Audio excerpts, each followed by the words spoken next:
alladzina hum fi salatihim khashi'un. Syarat pertama, kalau ingin mendapatkan surga Firdaus tadi dan kebahagiaannya diturunkan ke bumi, dibawa sampai mati, masuk ke alam kubur lebih bahagia lagi, maka amalan pertama untuk melatih menguatkan iman itu, coba berlatih untuk menunaikan sholat dengan khusyuk. Kalau Anda kerjakan benar sholat ini, maka apa yang Anda dapatkan? Teman-teman ingat betul, saya mau tanya sebentar. Keabadian yang abadi disebut dengan sa'id. Kalau kita ingin turunkan ke dunia percikannya kita dapatkan, usahanya disebut dengan apa? Masih ingat? Aflah itu kalau didapatkan, kata dasarnya apa tadi? Falahun. Lihat baik-baik. Kata Allah dalam Al-Quran tadi, kalau ingin mendapatkan falahun, amalan pertama sholat. Makanya ketika dipanggil sholat, kalimat falah dilekatkan pada panggilan sholat. 5 kali diingatkan. Begitu muadzin kemudian azan memanggil Anda, hayya 'alas shalah. Anda bertanya, ya Allah kenapa kami mesti sholat? Dijawab, hayya 'alal falah. Yuk, pagi yuk. Yang sejati datang sini. Belum dapat sujud, belum dapat ruku, saya berikan. Makanya ketika orang sholatnya benar, dia akan mendapatkan 5 keutamaan. Saat di dunia nih, belum ke akhirat, 5 keutamaan yang tidak diberikan pada orang yang tidak sholat. Atau orang sholat tapi sholatnya nggak khusyuk. Sebab syarat mendapatkannya khusyuk. Alladzina hum fi sholatihim khasyi'un. Bukan alladzina hum fi sholatihim saja, tapi ada kalimat khasyi'un. Artinya yang tidak khusyuk saja nggak akan dapat, apalagi yang nggak sholat. Apa yang 5 ini? Lihat baik-baik. 1. Orang yang sholatnya benar, pertama kali sebelum mendapatkan kebahagiaan hakiki dari Allah Subhanahu wa Ta'ala, akan dirubah dulu perilaku hidupnya menjadi perilaku yang lebih baik. Kalau orang itu sholatnya benar, maka sholat itu akan melatih dia untuk berubah, bertransformasi jadi orang baik. Itu ada di Quran surah ke-29 ayat ke-45. Innas sholata tanha 'anil fahsya'i wal munkar. Sumber keburukan cuma 2, kalau bukan fahsya itu munkar. Maaf, pornografi, porno aksi, LGBT, kata-kata jorok, kotor itu fahsya. Di orang sholat kata Allah, mustahil berkata-kata kotor. Orang sholat tidak akan pernah mencela. Orang sholat tidak punya kata-kata jorok. Jadi kalau ada sekarang orang yang sholat senang mencela orang lain, itu berarti ada masalah dalam sholatnya. Dan dia belum dijamin sebagai ahli surga terbaik. Dan hidupnya nggak bahagia. Nggak bahagia. Aneh nih. Sholat tapi senang celah orang. Aneh. Aneh. Yang paling bahaya adalah menikmati celahannya. Itu yang paling aneh. Anda ngaji. Anda ikut taklim. Taklimnya sesuai Quran, taklimnya petunjuk sunnah. Anda sholat, Anda puasa, tapi Anda masih senang mencela orang lain dan menikmati celahan itu. Kalau nggak mencela, kayaknya nggak komplit kehidupan. Maka ada yang salah dengan ibadah Anda. Ada yang keliru. Karena mustahil taat bertemu dengan maksiat, itu mustahil. Mungkar, keburukan yang diingkari oleh hati, sumbernya nafsu perut dengan akal. Bohong, mencuri, menipu, membunuh, merampok, membegal, mabuk dan sebagainya. Itu namanya mungkar. Orang sholat gak mungkin mengerjakan mungkar. Jadi kalau sholat kita benar, cukuplah Anda sholat, maka Anda akan jadi orang baik. Makanya kata Nabi, Anda punya anak dari kecil ajarin sholat. Sholat kalau naik jadi balik, kerjakan terus. Kasih pelajaran membuat dia mengerti. Kalau masih susah, berikan pelajaran. Ini sering diterjemahkan dengan memukul. Mukul di Arab beda dengan konteks mukul sekarang. Mukul di Arab tuh ngasih pelajaran supaya ngerti. Anda bisa terjemahkan dengan konteks lain. Uang jajannya tahan, yang kesukaannya simpan dulu.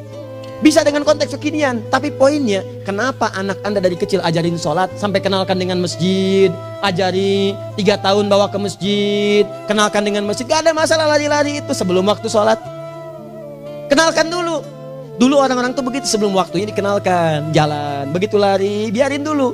Setelah itu diberi pengertian, nah ini bukan tempat berlari, yang berlari di sana nanti, yang di sini nanti akan ada orang-orang baik semuanya. Terus Anda lihat berbaris, baris rapi. Kalau pengen baik ikutan baris nanti.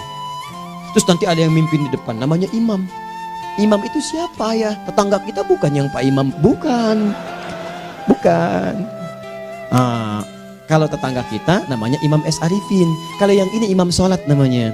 Imam sholat itu nanti akan pimpin menyembah Allah. Allah siapa ya? Allah itulah yang memberikan ayah rizki. Allah itu yang memberikan ayah rizki sehingga bisa beli tobot buat kakak. Beli robokar poli, ini yang poli, ini yang embers, ini yang heli, ini dulu kakak semuanya tuh. Yang kasih Allah. Nanti kalau kakak bagus bisa ikut rapi di sini, Allah akan senang, akan ditambah lagi oleh Allah. Oh begitu ya, datang begitu caranya. Ini bukannya waktu sholat belum dikenalin tadi bawanya main-main di masjid. Bahkan ada yang agak repot lagi, di rumahnya susah diatur, dibilang, kamu ini susah diatur, main sana ke masjid, disuruh main, ya main di masjid. Yang salah bukan anaknya, orang tuanya. Apa rahasianya anak itu disuruh ke masjid, suruh sholat? Rahasianya, begitu anak itu sholat dengan baik, maka dia akan tumbuh jadi anak baik di kemudian hari. Itu maksudnya. Nah, sekarang saya agak bingung ini, pendidikan TK sekarang salah sih? Enggak, cuma saya agak bingung mikirnya. Ini anak belum diajarin sholat, udah diajarin manasik. Itu bagaimana cara berpikirnya Ferguson? Agak repot saya mikirnya tuh. Ya. Walaupun salah sih enggak, cuma saya bingung gitu. Kenapa nggak dikerjakan tahap yang pertama dulu? Tangga itu kan berurutan. Nggak bisa Anda lompat langsung ke 5. Kan 1, 2 belum terlewati. Jelas ya? Ah, ini gambarannya. Sholat nih. 1 pasti baik. Jadi kalau sekarang sholat, lisan belum baik, mata belum baik, sampai ke kaki, berarti ada yang salah sholatnya tuh. Ada yang nggak tepat. Tangan sembarangan, snack orang ngambil. Awas. Tuh sendal orang, mau wudhu nggak ada sendal, pakai sendal orang. Udah bilang belum? Kehujanan pakai payung orang. Udah bilang belum? Ya kan gampang Ustaz. Ini kan juga mungkin diikhlaskan karena Allah. Ya ikhlas, cuman pakainya belum minjam. Bagaimana kalau sedang pegang payung itu keluar, Anda meninggal? Nah, coba mikirin ke situ. Coba ke kantor. Kalau didorong proyek yang nggak jelas, minta tanda tangan, pikir lu bagaimana kalau meninggal? Kemarin saya sama teman-teman artis saya katakan begini, Anda ya, kalau Anda mengaji dengan saya, jangan pernah menerima peran maksiat. Walaupun itu sekedar adegan, tapi itu maksiat. Kalau bayangkan ketika Anda memerankan itu, Anda diwafatkan oleh Allah Subhanahu Wa Taala. Maka demi Allah saya katakan tidak ada faedahnya Anda ngaji sekarang, ngaji besok. Ketika Anda menerima peran itu, Anda wafat dalam keadaan bermaksiat di hadapan Allah Subhanahu Wa Taala. Maka saya pun katakan pada Anda, ayo belajar yang betul, pahami. Bangun sholat, belajar, dalami seperti orang tua kita dulu. Tinggalkan nyontek, budaya yang gak jelas. Rasakan ketika nyontek Anda wafat. Apa yang Anda dapatkan? Di Libya itu, kalau nyontek, di Libya ya, saya pernah sekolah di Libya nih. Itu kalau nyontek, dibiarin aja dulu. Dan rekornya 100% ketahuan. Begitu sudah selesai, cuma jeda 2 jam, langsung ada panggilan. Si Fulan silahkan datang ke kantor. Apa yang disediakan di kantor sudah siap. Anda diberi waktu 2 jam dari sekarang, siapkan beres-beres koper Anda. Di sini sudah tertulis Anda akan pulang. Tiketnya sudah lengkap, dikawal 2 orang. Dituliskan di situ anak ini nyontek gak boleh kembali ke sini. Libya. Gak ada, zero tolerance bagi yang seperti itu. Keluar. Kami gak terima di sini. Harusnya begitu. Gak ada faedahnya. Yang kita butuhkan amalan dari ilmu, bukan nilai-nilai itu sementara. Gak ada. Sudah. Nah ini akhirnya begini kualitasnya nih. Tertulis di ijazahnya bagus, cum laude, IPK-nya 4, tapi nggak ada aplikasinya. Yang pintar banyak, kita butuh yang baik, pintar yang baik. Sekarang yang pintar banyak, kepintarannya dipakai untuk nipu orang. Itu yang bahaya. Ahli hukum banyak yang dihukum. Ahli ekonomi tidak bisa mengangkat perekonomian. Apa yang salah? Apa yang salah? Ini yang jadi persoalan. Tapi dasar manusia, begitu di sidang mulai pakai peci, pakai baju koko, pakai tasbih, ada yang pakai kerudung. Luar biasa. Nih 2. Orang kalau sholatnya benar, Allah akan berikan ketenangan dalam jiwanya. Tenang hati. Jangankan musibah kecil, musibah paling besar pun tenang aja dia. Tenang, dia paham rumusnya. Allahu Akbar. Turun Quran. Surah ke-13 ayat ke-28. Ala bidzikrillahi tatmainnul. Yakinkan pada dirimu, zikir kepada Allah membuat hati tenang. Di antara turunan zikir amalannya adalah sholat. Dari mana taunya? Quran surah ke-20 ayat ke-14. Innani anallahu la ilaha illa ana fa'budni wa aqimis salata lidzikri. Saya Allah, kata Allah ke Nabi Musa. Tidak ada Tuhan selain saya, sembah saya. Bagaimana menyembahmu ya Allah? Tunaikan salat sebagai zikir kepada saya, zikir. Nah, maka kalau Anda sedang tidak tenang, ayo ke masjid. Banyak zikir itu, baca Quran zikir. Quran surah 15 ayat 9. Inna nahnu nazzalna dzikra. Kami turunkan Al-Quran sebagai zikir. Jadi kalau Anda sedang baca Al-Quran, Anda sedang berzikir. Ibu kalau sedang gak tenang, Bu, gelisah, gak enak, gak usah mengeluh, apalagi bikin status gak karuan. Ibu wudhu, ambil mushaf baca. Begitu sedang baca ada ketenangan dalam jiwa. Berdoa, zikir. Kalau sedang gak tenang, besok ada proyek, doa dulu. Doa itu memberikan ketenangan. Makanya doa disebut dengan zikir. Quran surah ke-7 ayat 205. Wadhkur rabbaka fi nafsika tadarruan wa khifatan wa dunal jahri minal qaul. Ayo berzikir, minta kepada Allah dengan segenap jiwamu, mohon dengan penuh ketawaduan. nanti ketenangan diberikan. Menghafal Quran, baca itu zikir. Quran surah ke-54 ayat 17, 22, 32, 40. Walaqad yassarnal Qur'ana lidzikri fahal mim mudzakir. Menyebut nama Allah, Al-Asmaul Husna itu zikir. Sedang ada persoalan, ya Allah, ya Allah, ya Allah, ya Rahman, ya Rahim, ya Malik, ya Qudus, ya Allah, ya Allah, ya Allah, ya Allah. Zikir. Dalilnya Quran surah kedua ayat 152. Fadhkuruni adzkurkum. Sebut namaku, zikir. Apapun akan mengingatmu. Gimana menyebutnya? Ditafsir di Quran surah 17. Ayat keberapa? 110. Qulidullah awid rahman ayyamma tad'u falahul asmaul husna. Sebut nama Allah. Itu menenteramkan pada jiwa. Sedangkan sholat gabungan dari semua zikir tadi. Bukankah dalam sholat Anda baca Al-Quran? Bukankah dalam sholat Anda menghafal Al-Quran? Bukankah dalam sholat Anda berdoa? Bukankah dalam sholat Anda istighfar? Anda mohon digabungkan semua itu. Amalan sholat menggabungkan semua jenis zikir. Masa Anda nggak tenang juga? Makanya sholat, jangankan sholat ya, tempat sholat itu yang menenangkan. Tempat sholat, tempat paling tenang di muka bumi. Kalau nggak percaya silahkan ya, Anda sebelum masuk ke Istiqomah ini, begitu Anda masuk kan perasaannya beda kan? Lain. Silahkan cek, kalau cari ketenangan datang ke masjid. Masuk, wudhu masuk, sholat 2 rakaat, tenang. Dekat kipas angin, saking tenangnya, plek, ngantuk tidur. Beneran. Enak. Makanya saat Ramadan kalau orang pengen cari ketenangan, lihat.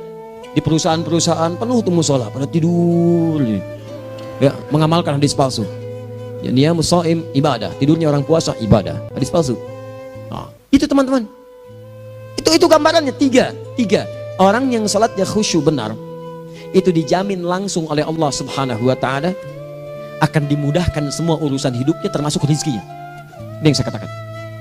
Jadi saya katakan tadi, di akhirat ini, di surga, rezeki tinggal ngambil. Anda kalau benar sholatnya, itu langsung dijanjikan oleh Allah. Rezeki itu nggak perlu Anda banyak pikirkan. Ikhtiar sedikit, datang. Bahkan dari sisi yang tidak Anda duga. Apa dalilnya? Quran surah ke-65 ayat 2 dan 3. Ditafsir di Al-Baqarah ayat 2 dan 3. Wa may yattaqillaha yaj'al lahu makhraja. Ada orang yang meningkatkan takwanya kepada Allah, kami mudahkan urusan hidupnya. Setiap persoalannya diberikan jalan keluar, mudah.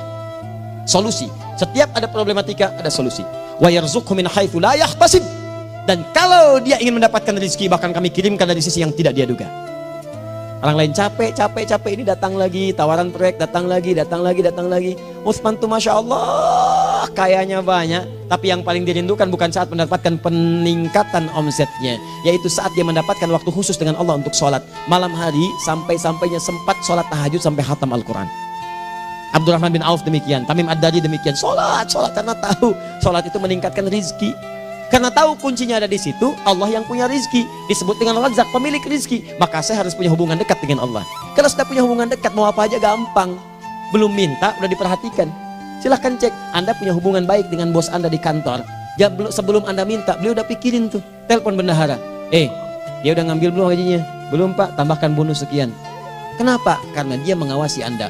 Allah maha tahu dibandingkan dengan bos Anda. Mendekat kepada Allah, semua diperhatikan oleh Allah. Siapa orang takwa itu? Kalimat takwa pertama di Al-Quran Al-Baqarah ayat 2, amalannya ayat 3. Dzalikal kitabu la raiba fihi hudal lil. Siapa mutakin itu? Ayat 3-nya. Alladzina yu'minuna bil ghaib wa yuqimunas shalah. Gampang. Kalau pengen mudah hidupnya gampang. Biaya nggak mahal, tenaga nggak banyak, tingkatkan takwa nih. Jadi kalau hidup Anda masih susah, di kantor champion, di rumah tangga bermasalah terus, atau sebaliknya, maka boleh jadi kalau gelar Anda tinggi, harta Anda banyak, tapi selalu punya masalah, bukan Anda kurang hebat, bukan Anda kurang kedudukan, bukan Anda kurang kaya, Anda kurang takwa. Dan yang paling dahsyat, mungkin sholat Anda belum berkualitas. 4. Orang yang sholatnya benar, khusyuk dia, bahkan saat sholat itu kalau dia minta, maka seketika doanya akan dikabulkan. Tanpa diskusi, langsung seketika. Contoh, Quran surah ketiga ayat 38-39. Demi Allah saya katakan, Nabi Zakaria punya masalahnya pelik. Sudah berumah tangga, istrinya divonis monopos, maaf bahkan mandul. Gak mungkin punya keturunan. Maka apa yang beliau kerjakan? Secara singkat beliau sholat. Begitu sholat minta kepada Allah. Hunalika da'a Zakaria rabbah. Di mihrab itu beliau bermohon kepada Allah. Bermohonnya sambil sholat. Qala rabbi habli min ladunka dzurriyyatan thayyibah innaka sami'ud du'a. Ya Allah, mereka katakan saya nggak mungkin punya keturunan. Sekarang saya ingin katakan, ya Allah, saya hanya minta darimu saja, saya nggak akan dengarkan mereka. Ya Allah, mohon engkau maha mendengar, ya Allah. Maha mendengar doa saya. Kalau kepada yang maha mendengar aja nggak mengabulkan, kepada siapa lagi saya mesti minta? Apa yang terjadi? Fanadatul malaikatu wa huwa qa'imun yusalli fil mihrab. turun malaikat mengabarkan, sedangkan beliau masih sholat, belum selesai dalam sholatnya. Sholat khusyuk itu belum selesai sholat aja dikabulkan, doa sudah turun. Sholatnya belum selesai, doa sudah dikabulkan. Annallaha yubashshiruka bi Yahya. Allah kasih kabar gembira, doa kamu didengar, dikabulkan, kamu akan punya anak, namanya langsung dari Allah Yahya, artinya hidup yang mustahil menurut manusia. Lahir seorang dari rahim perempuan yang menepus dan mandul, bayi yang hidup, kata Allah nggak ada yang mustahil bagiku, jadi dan jadi dia. Berita baiknya, Nabi Zakaria sholat dikabulkan. Umat Nabi Muhammad sebelum sholat sudah ditunggu oleh Allah, mau minta apa aku kabulkan sekarang. Hadisnya qudsi, saya bacakan. Hadatsana qala Rasulullah sallallahu alaihi wasallam, qala Allahu azza wa jalla, qasamtu shalah baini wa baina abdi. Kata Allah, saya bagi dua ya salat antara aku dengan hambaku. Wali abdi ma sa'ala. Kalau hambaku benar salatnya, aku berikan apapun yang dia minta sekarang. Idza qala al-abdu alhamdulillahi rabbil alamin. Bagian pertama, kalau hamba benar nih baca Al-Fatihahnya dari alhamdulillahi rabbil alamin, kalau Allah azza wa jalla dijawab oleh Allah, hamadani abdi, hambaku sedang memujiku. Wa idza qala ar-rahmanir rahim, jika hambaku berkata ar-rahmanir rahim, qala Allah azza wa jalla athna alayya abdi, hambaku sedang menyanjungku. Wa idza qala maliki yaumiddin, qala Allah azza wa jalla majjadani abdi, kalau hambaku mengatakan maliki yaumiddin, kata Allah hambaku sedang mengagungkanku. Perhatikan sekarang. Wa idza qala al-'abdu iyyaka na'budu wa iyyaka nasta'in, jika hambaku berkata sekarang, ya Allah, kami sekarang ibadah, sholat menyembahmu, dan kami sekarang sedang punya masalah, kami hanya minta tolong kepadamu ya Rabb. Apa jawabannya? Beda dengan sebelumnya. Kata Allah, hadza baini wa baina abdi, inilah perjanjian antara aku dengan hambaku. Wali abdi, kalau hambaku benar khusyuk sholatnya sampai detik ini, baru sampai Al-Fatihah itu pun belum tuntas, baru sampai Al-Fatihah itu pun belum tuntas. Kalau benar bacaannya betul sholatnya dari takbir sampai dengan selesainya, sampai ayat itu iyyaka na'budu wa iyyaka nasta'in, kata Allah, masalah apapun yang dia minta sekarang aku akan kabulkan. Besok saya kasih rahasia yang di KBP. Ada awal pembuka di awal sebelum Al-Fatihah yang kalau Anda benar bacanya itu pengantar kepada pengabulan doa di Al-Fatihah. Apa itu? Besok. 5. Yang kelima ini yang paling diharapkan, dan ini penutup dalam kajian kita malam ini. Teman-teman sekalian, perhatikan baik-baik. Jika Anda benar mengerjakannya, maka Allah akan jamin langsung Anda akan mendapatkan kesuksesan dan kebahagiaan di semua aktivitas Anda. Kalau jadi suami yang sukses, rumah tangga yang bahagia. Kalau jadi pegawai yang sukses, dan di kantor bahagia. Masih ingat? Kesuksesan yang menghadirkan kebahagiaan, konteksnya dunia disebut dengan falah, dipegang disebut dengan aflah. Dikembalikan lagi ke atas, ke surah ke-23 ayat 1 dan 2. Qad aflahal mu'minun. Apa amalannya? Alladzina hum fi salatihim khashi'un. Persoalannya, kalau Anda sholat belum mendapatkan satu di antara 5 ini, apa masalahnya? Pertama masalahnya, kata Al-Quran, boleh jadi yang sholat itu belum khusyuk. Apa itu khusyuk? 2 maknanya, dan saya tutup di sini. Apa yang 2 itu? 1, kebanyakan orang sholat masih membawa dunia dalam sholatnya. Makanya kalau pengen khusyuk, kata Allah, maka Anda rasakan akan bertemu Allah. Rumusnya Quran surah kedua ayat 45 sampai 46. Rasakan secara singkat, mungkin itu sholat terakhir yang Anda akan kerjakan dalam kehidupan. Mungkin di sholat itu Anda wafat. Kata Allah, alladzina yadhunnuna annahum mulaqu rabbihim. Orang khusyuk itu sudah kelihatan dari sebelum sholat, dia sudah merasa persiapan menghadap Allah. Persiapan ke manusia aja, dia sudah siap-siap, mandi dulu, ganti pakaian, pakai parfum, macam-macam dan sebagainya, hanya memenuhi undangan manusia. Allah mengundang Anda 5 kali dalam sehari. Ya maaf, mengabulkan doa Anda, mencukupkan kebutuhan, menyembuhkan kalau sakit, disiapkan Anda. Harusnya apa? Penampilan sempurna. Kata Quran, orang khusyuk itu kelihatan sebelum sholat, pakaiannya kelihatan. Quran surah 7 ayat 31, ya bani Adam khudhu zinatakum inda kulli masjid. Ya anak cucu Adam, kalau tiba panggilan dari masjid, kenakan pakaian terbaikmu. Di anak cucu Adam tuh kelihatan. Kalau orang khusyuk, begitu adzan kelihatan pakaiannya lain. Pakaiannya indah. Khudhu zinatakum, kenakan pakaian terbaikmu. Dipakai, bertemu Allah. Bertemu manusia aja pakaian bagus-bagus. Ini aneh ya, ada orang salah ibadah aja. Orang salah ibadah pakaiannya bagus-bagus. Lihat nih hari-hari tertentu, besok tuh orang mau ke tempat masing-masing tuh. Ada yang pakai jas, pakai dasi, pakai batik, pakai kebaya. Anaknya dibawa, dikuncir 2, bawa manisan macam-macam. Mau salah ibadah aja, tampilan bagus. Masa antum yang benar ibadahnya nggak bagus? Bedakan. Pakaian futsal, pakaian sholat ganti dengan yang sholat. Ini gimana pakaian sholat pakai pakaian futsal? Depannya gambar Messi, belakang Ronaldo. Repot. Malaikatnya juga bilang, kamu salah baju, harusnya Luka Modric.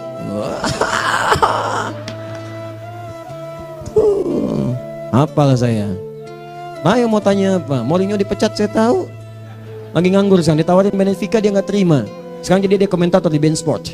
Nanti sebentar lagi dia akan komentari laga Saudi dengan Qatar dan komentari laga Arsenal dengan Ipswich. Digantikan oleh Solskjaer. Dia super sub dulu. Ya, super sub. Ya, the baby assassin, ya pembunuh yang berwajah baby face. Masuknya di akhir-akhir, gol. Sekarang melatih dia 5 kali kemenangan, belum kalah sama sekali. Saya hafal itu. Tapi masih di urutan ke-6, tapi jaraknya ke yang ke-4 itu tinggal 3 poin lagi. Hafal saya, Liverpool tahu cuma 4 poin sekarang bedanya, kemarin 7 kalah 2-1 sama Manchester City. Walaupun banyak analisis yang menyebutkan mungkin itu diberikan saja gitu kan, karena ada yang lain-lain. Hafal kedua Manchester City, hafal saya. Ayo mau tanya apa lagi? Tottenham Hotspur ke bawahnya, ada Chelsea, ada Arsenal, baru kemudian Manchester United. Liga Italia, wah udah gak kekejar Juventus. Ya, apa lagi? Dan seterusnya lah. Gak ada ujungnya bahas yang begituan. Jelas ya? Maksud saya, Anda tanya itu saya jawab. Tapi tidak menghilangkan ibadah kita yang lain. Dan apa ruginya? Ya tahajud dah. Apa yang bisa dikerjakan besok, lihat besok. Ya kan tahajud kan bisa besok. Ada orang tahajud jam 10 pagi? Gak ada. Lebih baik Anda kerjakan malam tahajud. Yang tidak bisa dilihat malam bisa dilihat besok. Cara berpikirnya bagaimana kalau besok meninggal? Gak kesampaian teman-teman sekalian. Gak kesampaian. Nah maka dari itu, Anda kalau mau ada panggilan sholat, siap-siap baju yang bagus. Terus sempurnakan. Anda panggilan orang mandi. Panggilan Allah, buka Quran surah 5 ayat 6. Sempurnakan wudhu. Ya ayyuhalladzina amanu idza qumtum ila sholati faghsilu wujuhakum. Wudhu yang baik. Berpakaian yang rapi. Kenapa? Karena boleh jadi saat dipanggil Anda wafat saat itu. Maka wafat Anda dalam keadaan yang suci, dengan keadaan tobat, dengan pakaian terindah pada saat itu. Yang kedua, maaf, orang-orang kurang khusyuk itu saya tutup. Yang kedua itu karena kebanyakan orang sholat tidak paham, tidak mengerti apa yang dibaca dan dilakukan dalam sholatnya. Jujur pada diri sendiri, jawab pada diri Anda. Sampai sekarang Anda sholat, berapa persen bacaan sholat yang Anda pahami? Jangan-jangan selama ini Anda sholat ribuan kali sujud, ribuan kali ruku. Gak ada yang paham yang dibaca. Sekian persen yang paham, bagaimana sholat Anda bisa khusyuk? Pekerjaan Anda dipahami, urusan akhirat Anda gak dipahami. Di mana cara berpikirnya? Aku yang bagaimana atau engkau yang harus bagaimana? Ya, coba berubah. Nah ini baru satu amalan, belum yang lainnya. Ada 5 amalan lagi yang kalau kita bisa turunkan itu, selain sholat yang khusyuk, maka jaminan tadi akan datang. Baru sholat khusyuk aja 5 datang, apalagi ditambah dengan 5 amalan lainnya lagi. Demi Allah saya katakan, dunia kecil sekali, gak ada nilainya.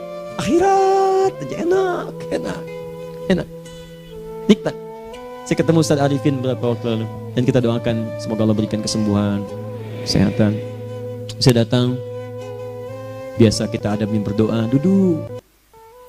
Bang istirahat, bang butuh istirahat, umat udah nunggu. Dah gak usah mikir yang lain, karena beliau cerita masjid, cerita zikro, cerita mana. Ya, insya Allah. Nitipin ini, nitipin itu dan seterusnya.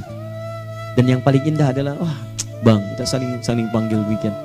Nikmat, gak ada yang senikmat ini. Zikir, Allah, doa. Nah bayangkan sakit tapi masih nikmat gitu. Nikmat. Iya bang, saya paham. Istirahat dulu. Banyakkan nanti orang jengkuk. Saya pamit dulu ya, supaya bisa istirahat, supaya tenang. Lama kita pegangan tangan, ngobrol, saling mendoakan. Itu nikmat. Dan cara berpikirnya kalau sudah pakai iman, semua nikmat. Ada uang nikmat, gak ada uang nikmat, sakit nikmat. Karena cara berpikirnya lain. Nanti kita bertemu lagi, saya terangkan pada Anda. Dan saya contohkan satu kisah. Bahkan ketika ada orang yang diuji Allah dengan ujian yang sangat luar biasa, yang menurut sementara orang itu ujian sangat luar biasa menggetarkan jiwanya dan susah untuk bertahan, tapi orang ini nikmat saja menjalaninya. Nikmat. Ada yang di rumah tangga, ada yang di macam-macam. Contohnya banyak. Satu contoh saya berikan di malam ini. Satu kali suami istri, wah luar biasa. Istrinya itu cerewetnya Pak, bukan cuma cerewet, ngeselin bagi suaminya. Maaf Bu ya, bukan ibu maksudnya. Jadi semua yang dikerjakan suami salah. Pengen mangga, ayah kalau kita sekarang dibeli mangga. Kenapa mangga yang ini? Saya pengennya mangga yang lain. Belikan mangga. Kenapa beli mangga aja? Jeruknya mana? Jeruk. Semua. Pokoknya semua yang kerjakan suami salah. Tapi suami tidak pernah mengeluh. Ini kerjakan, itu kerjakan. Satu kali, perhatikan cara memandangnya. Ketika iman sudah masuk ke dalam jiwa. Kata temannya, akhi, istri kamu ini begini nyusahin kamu. Kenapa kamu gak cari yang lain? Kan gampang ada syariat. Udah pisahin aja cari yang lain. Kamu tenang ibadah. Apa jawabannya? Hey, Allah sudah turunkan surga ke saya lewat dia. Kenapa kamu meminta saya untuk menjauhinya dan meninggalkan surga saya? Ini cara melihat dia. Bukankah ketika ada berbagai keluhan saya sabar? Bukankah sabar mendekatkan saya ke surga? Allah kirimkan tipikal istri seperti ini supaya mendekatkan saya ke surga. Dengan itu kan saya banyak pahala. Saya sabar, pahala banyak. Sudah Allah berikan pahala kepada saya. Kamu malah nyuruh saya untuk berpisah dengan pahala itu. Perhatikan cara berpikirnya. Indah. Kalau rumah tangga seperti ini semuanya enak. Suaminya biasa-biasa, istrinya cantik, luar biasa. Begitu berdandan kelihatan kata suaminya, Masya Allah, wajahnya tak berpaling, mata tak berkedip. Kata istrinya, ya zauji madhabik, sayang kamu kenapa? Wallahi syakiran lillah bihadari. Demi Allah, aku bersyukur mendapatkan istri secantik kamu. Kata istrinya, nahnu fil jannah zauji, kita berdua di surga. Kata suaminya, kok bisa begitu jawabanmu? Iya, kamu bersyukur dengan keadaanku, aku bersabar dengan keadaanmu. Catat. Bukankah orang syukur dan sabar di surga? Tuh lihat, canda-canda orang-orang soleh itu begitu. Nikmat ketawa walaupun nyelekit di hati. Cuman bawaannya enak gitu. Nah, nanti itu ada tuh, nanti saya turunin tuh. Yang di rumah tangga, yang ini, yang itu nanti. Kapan? Pertemuan berikutnya. Jadi kita cukupkan dulu di malam ini apa yang kita pelajari supaya nanti nggak terlampau banyak kita dapat materi, cuma sayang sedikit mengamalkan. Saya sudah tuangkan di sini, banyak saya tuliskan termasuk di keluarga, di macam-macam. Ini saya tulis tapi silahkan Anda baca, kalau ada manfaat silahkan dapatkan, kalau ada yang kurang silahkan sampaikan untuk dikoreksi. Semoga Allah muliakan kita semua insya Allah. Sekali lagi, perbaiki hidup, jangan banyak mainnya, dan sudah jangan banyak membuang dengan yang sia-sia apapun yang dihadapi. Sekali lagi, tolong jaga kondusivitas, bantu negara kita, ketertiban, keamanan. Kalau saya menyampaikan sesuatu ada singgungan dengan yang kekinian, itu maksudnya koreksi masukan-masukan supaya diperbaiki. Tapi tetap dalam urusan pemilihan kita punya pilihan masing-masing yang tidak boleh dipaksakan. Jelas ya? Baik, jadi ya saya sampaikan sekali lagi. Pertama, pilih mana? Anda dipaksa harus ikut, atau yang kedua, kita bebas memilih sesuai